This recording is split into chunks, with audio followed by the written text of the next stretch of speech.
What's up, YouTube? I'm gonna do a little discussion today. Today I wanted to talk about how to make yo-yo more accessible.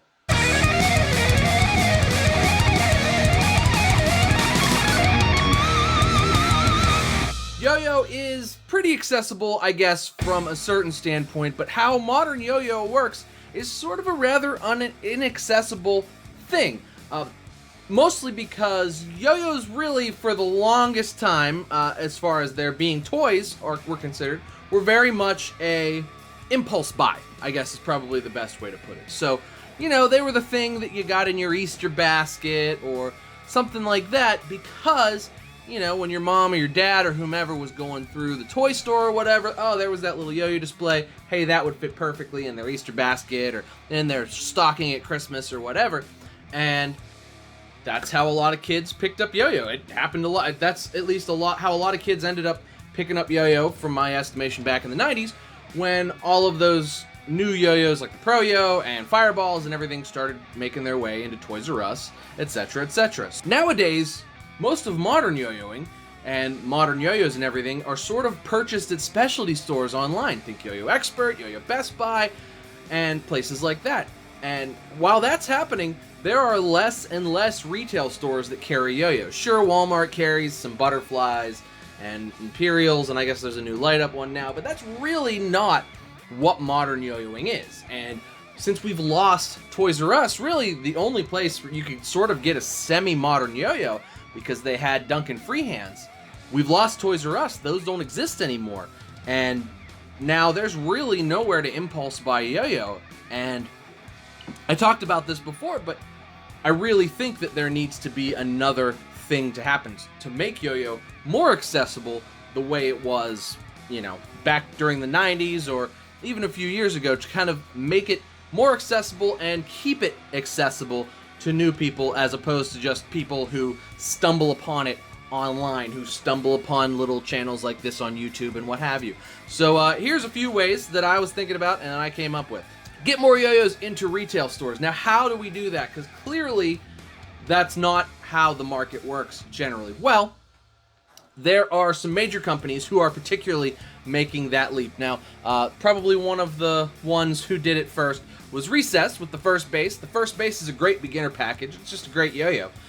It comes in at a friendly price of 20 bucks and has a cool packaging that you can just put on a shelf, or, you know, on a hanger or whatever, and get some retail store space for it at 20 bucks. So this is really great because it kind of benefits the beginner, and then it can be your yo-yo. Like, I still play with my Replay Pro. I am not a beginner. I've been doing this for a long time, and I play with my, not Replay Pro, and I play with my Recess First Base all the time. And in addition to the Recess First Base, another good package, although I don't know why they wouldn't put both sizes of bearing in with the package. Come on, Duncan. Come on. Are you having a giraffe? Like, come on, guys. Both sizes of bearing. Make a C-size bearing. Anyway, the Freehand Pro, or the Freehand, is also a great beginner package that could easily be in retail stores. It's set up for retail stores. In fact, they sold them at Toys R Us until Toys R Us was gone away. You could get them there, or you can get them in Disney World, or, you know, wherever. But the point I'm trying to make is putting yo-yos in retail stores is already a thing that yo-yos exist for. The brand new Yo-Yo Factory Aero, which I'm going to be reviewing this weekend, it is great. What a good package. And this is the total package too. We'll talk about that though when we review this yo-yo. Anyway, so, you know, how do we make yo-yo more accessible? Somehow getting them into retail stores. Getting the retail packages that already exist into retail stores, and now retail packages into retail stores that are not Toys R Us, because we need new stores. So how do we do that? That's really the million-dollar question, right? How do we do that? On a very granular level, on an individual level, you can help do that. And here's how. Start a yo-yo club. And I'm not talking about meeting out in a park once a month or meeting in a library or something like that. While all of those are good ideas and can be good ideas, the best way I think to do it, and this is the way that worked for us here in Pittsburgh, is to go to a retail store that would be interested in something like having a yo-yo club, my suggestion would be either like hobby toy shops like SW Randall here in Pittsburgh, but there's also, I know in Cleveland they run it out of like a smart toy, like toy store. I don't know what it's called. It's like ABC Toys, something like that. It's a smart toy store, and they run it out of there. They've started carrying beginner yo-yos. But places like that, or comic shops that also sell toys and things. You know, comic shops are like comic and hobby, and pretty much all the comic shops here in Pittsburgh do card games, they do Dungeons and Dragons, they do minifigure games, stuff like that. Places that do stuff like that are looking to have people come in to do things other than just shop. So setting up a yo-yo club in a place like that is going to just bring people in to your club and bring people into the store. And if they see enough people coming in to participate in your yo-yo club, it will make them want to carry yo-yos. And those types of stores actually target the demographic of which yo-yo players come from. Let's face it, guys, we're all kind of nerds. And if we go to the nerd store and we see a yo-yo, or we see a yo-yo club going on, we are immediately going to be sparked if that's not something that we know already exists. So I know for a fact like the minimum order of first bases is like 16. So to order 16 of them at like $10 a piece is like $160 for the store, which is really not a big investment, and you're gonna make it back because who doesn't buy? Like literally everybody that walks into Yo-Yo Club and sees us playing yo-yo buys a first base because that's what's there. Oh, what do you got? Oh, this is a great beginner yo-yo. It's a whole package. Oh, awesome. Boom. Same thing. This is brand new, but I mean, this is just as good of an option, and it's only $15. The arrow comes with both bearings. Oh man, I want to learn how to do that too. Here, this is $15. This is how you get started. Oh, great. It's got everything? Yeah, it's got everything. Extra string, extra bearing. What can't go wrong? Same thing with, I mean, these are basically the same packages. Just this is a little more premium at $20. This is new and $15. And this has some advantages because it's newer, but we'll get into that when we review it later. So stay tuned later this weekend. But anyway, so start a yo-yo club, and start a yo-yo club to bring people in and have fun. You're gonna become a better yo-yo player by yo-yoing with other people. And in turn, if you do it in a retail store, you will have that store carry yo-yos, and once that store carries yo-yos, there's yo-yos in a retail store that you can try before you buy.